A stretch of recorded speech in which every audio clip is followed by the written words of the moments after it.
Indonesia Healthcare Corporation Podcast. Assalamualaikum warahmatullahi wabarakatuh. Salam sejahtera untuk kita semua. Om Swastiastu, Salam. Nama budaya, salam kebajikan. Ruli Johan menyapa Sobat IHC di Indonesia Healthcare Corporation Podcast Check Up. Kalau Anda mau check up di klinik Pertamina, Anda bisa ketemu dengan dokter yang satu ini yang menjadi tamu saya di Hari Tanpa Tembakau. Hadir bersama saya Muhammad Arif Gunawan, MKK, spesialis okupasi, Dok. Ya. Assalamualaikum. Waalaikumsalam warahmatullahi wabarakatuh. Dok, banyak yang mungkin belum paham spesialis okupasi apa. Kalau spesialis bedah udah tahu, spesialis mata udah tahu, jantung udah tahu. Okupasi itu jadi apa, Dok? Oke, okupasi itu mungkin kalau orang-orang taunya pasien datang ke dokter dikasih obat langsung sehat gitu ya. Tapi kalau okupasi kita pendekatannya berbeda. Kita fokus ke sebuah komunitas dan kita fokus untuk usia-usia produktif, dan kita mainnya di bagian perusahaan-perusahaan atau perkantoran. Jadi teman-teman yang bekerja itu bisa merasa nyaman, aman, dan produktivitasnya meningkat. Nah, Dok, jadi artinya dokter banyak bekerja sama dengan perusahaan untuk bisa menyiapkan calon-calon karyawan yang oke, yang sehat, begitu? Betul. Kita akan melakukan screening. Kita fokuskan ke kesehatan. Kesehatan itu bukan hanya badan ya. Baik dari psikis, kemudian dari mentalnya, kemudian dari cara berkomunikasinya. Kita bisa menilai apakah pekerja tersebut sehat atau tidak. Kemudian kita ambil darahnya, kemudian kita ronsen dan lain sebagainya. Oh, jadi di tes semua, dikasih raport, dokter yang menyimpulkan? Betul. Oh, ini lolos nih, bagus nih, bisa dipakai nih. Oh, ini enggak, jangan gitu. Gitu, Dok. Tapi disclaimer dulu ya. Ini hanya fokus bagian kesehatan. Mengenai diterima atau tidak, kita serahkan ke perusahaan ya. Tapi kan pasti perusahaan mau mendapatkan karyawan yang sehat ya, Dok ya. Nah, itulah kenapa ada fungsi spesialis okupasi ini. Termasuk dalam topik kita Hari Tanpa Tembakau. Berarti dicek tuh, Dok, paru-parunya bersih atau enggak? Betul. Sehat atau enggak? Gimana cara lihatnya? Apa yang diukur gitu, Dok? Oke. Kalau dari medical check up, tentu kita tanya dari keluhan-keluhannya. Kalau kita bicara masalah tembakau, tentu ada gejala-gejalanya. Kalau kita mulai dari pernapasan, bisa dari tenggorokannya, apakah dia radang atau dia ada gangguan di pernapasannya. Dari ronsen bisa kelihatan tuh. Kalau bercakannya bertambah nih, wah nih perokok udah lama nih. Bercak tuh putih-putih gitu, Dok ya? Betul. Kan kalau ronsen ada hitam putih tuh. Banyak yang putih-putihnya tandanya mencurigakan nih. Kenapa? Kita relate lagi, ada riwayat nggak merokok? Kalau memang match, wah berarti memang ada riwayat untuk merokok. Nah, apa dampaknya? Dampaknya berarti ini orang ada potensi akan menjadi semakin banyak merokok karena ada sifat adiktifnya. Ketagihan gitu, Dok? Betul, ketagihan. Misalkan coba-coba nih satu, kemudian satu kurang nih, nambah jadi 2, kurang nih, nambah 3, makanya jadi sehari berapa? 1 bungkus. Wah, itu udah mulai berbahaya. Oh, jadi menarik ya, Dok ya. Dokter nih harus setidaknya di permukaan harus tahu semua nih, mata, jantung, paru. Betul. Salah satunya tadi rokok, tapi itu hanya bagian kecil ya. Kita akan melihat dari kepala sampai kaki, kita akan cek semuanya. Wow. Nah, ini mitos atau fakta, Dok? Kalau mau dicek, ini kan dalam konteks MCU lah ya, betul. Nanti ya. Disuruh calon karyawan MCU sana ketemu Dokter Arif. Nah, katanya, Dok, kalau mau MCU, minum aja dulu tuh, jangan ngerokok dulu 2-3 hari terus minum susu putih. Saya nggak mau nyebut merek ya. Minumnya banyak, itu aman katanya. Benar nggak, Dok? Ini jelas banget ini hoax ya. Itu nggak benar ya. Konsepnya minum susu itu adalah multivitamin. Artinya meningkatkan kondisi tubuh kita supaya menjadi lebih sehat. Kalau merokok lama kemudian sehari berhenti, besok MCU tetap kelihatan. Tetap kelihatan. Jadi nggak bisa dibohongin ya. Jadi kalian karena sifatnya kronis ya, udah lama banget tiba-tiba berhenti. Apalagi yang kronis ya, Dok? Iya, nggak bisa kelihatan, nggak bisa dibohongin. Begitu jadinya. Nah, lalu bedanya apa? Saya bukan perokok, tidak pernah merokok. Alhamdulillah. Puluhan tahun nggak pernah merokok. Apa bedanya saya dengan orang yang merokok? Dari kalau secara rata-rata ya, kalau secara riset angka kematian ya. Angka kematian akibat merokok itu sekitar 8 juta setahun.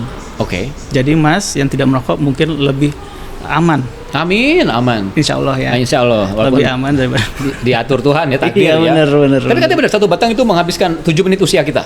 Atau gimana dok? Mungkin secara risetnya seperti hitung-hitungannya ya, oke. tapi secara realnya memang berbeda.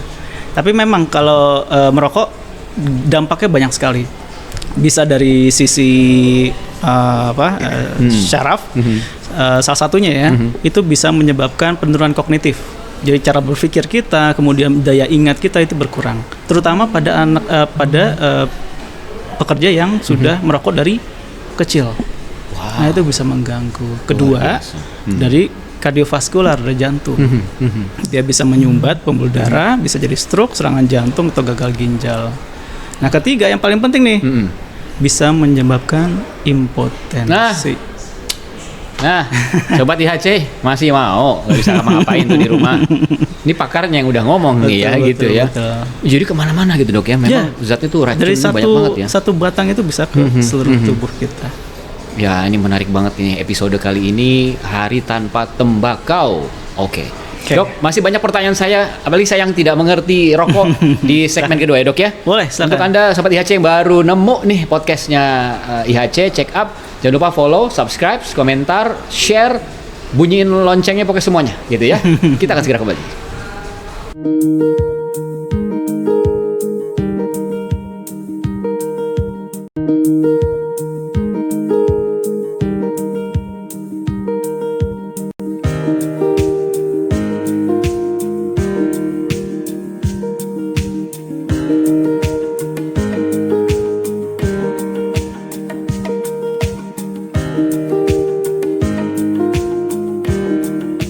Hari Tanpa Tembakau bersama Dr. Muhammad Arif Gunawan, MKK, spesialis okupasi.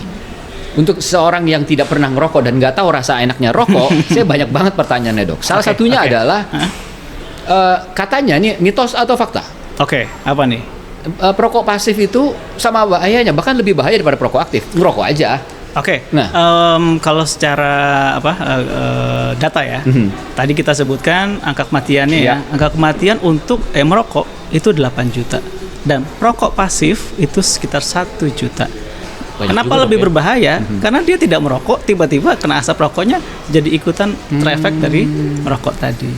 Oh gitu. Dan kedua, waktu merokok itu kan zat-zat yang enaknya itu dihirup ya, Iya. sedangkan yang nggak enaknya itu akan menjadi 2 kali lipat. Contohnya, CO-nya gas CO yang biasa keluar dari knalpot ya, itu kan keluar, kemudian dihirup oleh kita, Oke. kemudian nempel ke dalam baju, kita gendong anak menyium juga baju kita. Itu tuh yang sering lupa tuh yang orang. Padahal yang para merokok satu orang dampaknya ke semua orang. Itu berbahaya sih kalau yang pasif itu. Jadi harus lebih bijak begitu ya dok ya. Betul. Oke. Bagi saya nggak tahu apa dokter bisa menjelaskan dok. Kalau Gimana tuh? menstop zat adiktif itu gimana caranya secara medis dok? Secara medis ada banyak sih. Yang pertama itu kita mesti memantapkan ya. Kita mantapkan harus stop. Kita tentukan. Niat. Ya, niat itu yang utama. Niat misalkan 2 minggu lagi saya mau berhenti merokok. Oke. Berhenti itu dengan notabene-nya berhenti benar-benar berhenti ya. Jangan setengah-setengah. Satu stop Dikurangin nih. deh gitu ya. Besok kurangin 2 batang dulu deh. Enggak, ini stop, benar-benar stop. Oke. Oh, gitu. Insya Allah kalau secara teori kalau kita lakukan terus selama 40 hari Ya. itu menjadi kebiasaan kita. Oh, sama 40 hari itu akan jadi Kebiasaan. kebiasaan. Kita. Betul. I see. Oke. Kedua, setelah memantapkan, kita reach for help. Kita minta bantuan. Entah itu bantuan dari psikolog atau bantuan dari teman-teman kita. Ya. Supaya mensupport kita. Karena 50%, 50% itu support dari orang terdekat itu bisa Mensukseskan ini mensukseskan Oke. berhenti merokok. Tuh, terus juga bergaul jangan sama orang yang ngerokok sama aja. Betul. Yang terakhir adalah sosial. Oh, sosial. Betul. Kalau memang kita udah di sebuah komunitas yang memang isinya perokok semua, sebaiknya kita menghindarlah. Oke. Takutnya nanti udah bebas nih, kita masuk situ Terpengaruh. sebat dulu lah. Sebat dulu. Nggak bisa. Tuh, sobat IHC, nggak ada ya sebat-sebat dulu. Ayo hidup sehat 2025 nih dok. Ya, Saya nggak tahu, karena saya olahraga banget ya dok ya, jadi saya nggak sempat berpikir untuk mau merokok karena saya saking takutnya saya nggak bisa lari kencang, nggak bisa betul, nafas lebih panjang. betul. Dari not even once dok, dari SD SMP nggak pernah, saya nggak Bagus, pernah tahu bagus, tuh. bagus, Gitu, bagus, jadi nggak bagus. pernah tahu apa enaknya. Terus kalau tadi nyambung lagi dok, kalau gitu saya pindah aja dari rokok yang dibakar elektrik dong sekarang. Vape ya? Vape gitu dok, dan lain-lain. Itu gimana dok? Better nggak? Kalau secara medis sih tetap tidak merekomendasikan ya. Tapi kalau secara ilmiah ya, memang vape itu kalau kita bicara rokok biasa konvensional, ada kadar-kadarnya, isinya zatnya itu ada nikotin, tar, kemudian CO, kemudian ada arsenik dan lain sebagainya. Nah itu penyebabnya penyebab gangguan di paru-paru. Tapi kalau vape itu isinya cuma sedikit. Cuman ada nikotin, kemudian perasa, sama zat yang membuat ngebul tadi. Oh. Nah itu berarti tergantung dari liquidnya apa yang diminum, apa yang digunakan ya. Iya. Nah tapi bukan berarti vape itu lebih bagus. Kami tetap tidak merekomendasikan. Ada banyak sekali efek-efeknya. Salah satunya iritasi tenggorokan. Iritasi tenggorokan. Betul, apa artinya? betul. Jadi tenggorokan kita jadi suara serak, kemudian tidak nyaman. Dan nikotin tadi yang tadi saya sebutkan tadi itu ada efeknya dari syaraf, jantung dan reproduksi dan wanita ya. Fokus itu wanita nih. Ya. Itu bisa mengganggu hormonal, kemudian mengganggu siklus menstruasi. Wah, kemana-mana dok. Betul, makanya menyebabkan infertility. Oh iya. Dan pada orang yang sudah subur, udah masih muda pun bisa menyebabkan menopause dini. Aduh, serem banget ya. Betul. Jadi cukup mengkhawatirkan ya. Mengkhawatirkan banget. Oke, saya berikutnya akan tanya lebih teknis dok. Kalau kelihatan putih gitu, apa efek kedepannya? Terus saya pernah kena COVID dok. Terus saya nggak ngerokok, tapi pas di ronsen putih dok. Apakah sama begitu dok ya? Nah itu pertanyaan saya dok. Tapi jangan dijawab sekarang, nanti ya kita di tetap di check up. Oke, silakan.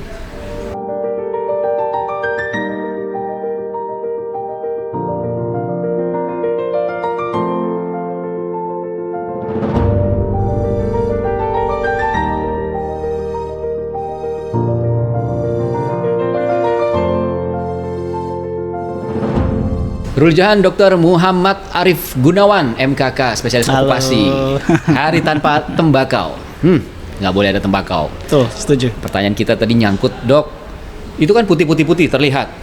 Di ronsen ya. Saya nih mau ngelamar kerjaan dari kantor, suruh sana check up dulu, MCU gitu ya. Terus kelihatan putih. Itu efeknya apa dok? Jadi, nah itu akan jadi sesak nafas atau apa? Kalau di paru-paru putih-putih. Dan itu artinya apa? Putih-putih itu apa? Putih-putih itu tandanya ada zat padat di situ. Zat padat itu apakah karena cairan yang kental, atau mungkin ada slime atau apa yang dahak lah ya. Atau mungkin ada pengerasan di situ. Maka jadi warnanya putih. Nah, efeknya apa sih? Efeknya itu bisa mengganggu, tadi Masnya kan sering olahraga. Kemungkinan kapasitas parunya tuh akan berkurang. Jadi nggak 100%? Nggak 100% lagi, bener. Makanya atlet-atlet tuh biasanya tidak diperbolehkan untuk merokok karena dia akan menurunkan performa dia. Oh gitu. Betul. Kemudian juga kalau sudah terlanjur ya, kalau udah putih semua itu, nyembuhinnya gimana dok? Ya, pertama bisa konsultasi dulu spesialis paru ya. Kalau memang ini masih aman. Perlu diketahui ini sifatnya irreversible artinya tidak bisa kembali. Wow, kalau udah kena ya udah enjoy aja gitu. Enggak di-enjoy. Ya, enjoy juga sih ya, sorry ya, maksud saya ya itulah. Betul. Apa ya namanya? Sebab akibat. Betul. Ya. Jadi kita ada namanya perokok, mantan perokok dan tidak merokok. Tapi pada certain time mantan perokok nggak bisa kembali juga. Tidak bisa. Full kapasitas nggak bisa. Nggak bisa. Karena udah ada bekasnya di situ. Oke. Betul. Sampai yang dibolongin itu segala macam itu apa dok? Itu ada banyak. Bisa karena kanker, kan karena iritasi masuk terus kan, kemudian timbul benjolan di tenggorokan, benjolan membesar sehingga mengganggu saluran napas. Makanya dibolongin selangnya supaya bisa langsung ke paru-paru tanpa ke hidung. Saking udah mampet. Saking udah bengkaknya, udah ada kankernya akibat dari iritasi secara terus-menerus tadi. Ih, serem banget ya dok ya. Cukup. Nah dalam pengalaman dokter praktek udah berapa lama dok? Saya 7 tahun. 7 tahun. Dalam 7 tahun dokter berpraktek, dokter melihat yang paling muda tuh di umur berapa dok? Satu sama yang paling tua, bahaya banget di parunya nih. Di umur berapa dokter pernah lihat? Atau worst case yang pernah dokter pegang tuh seperti apa dok? Worst case rata-rata memang tua sih ya. Tua di usia 45 sampai 50 tahun itu sudah ada beberapa yang CA ya. Maksudnya di gambaran cancer, di gambar paru-parunya tuh kayak ada, kan hitam-hitam tuh, tapi hitamnya tuh semacam bola tenis lah di sini. Nah itu memang agak survivalnya agak sedikit berat ya. Kalau yang muda dok pernah di umur berapa? Wah ini parah banget nih, masih muda nih. Gitu. Muda itu masih belum kelihatan banget, masih bisa dibantu lah, masih bisa, angka harapan hidup masih panjang ya. Kalau udah mulai menjelang 45 atau 50 berat ya dok. Lebih baik stop lah. Oke.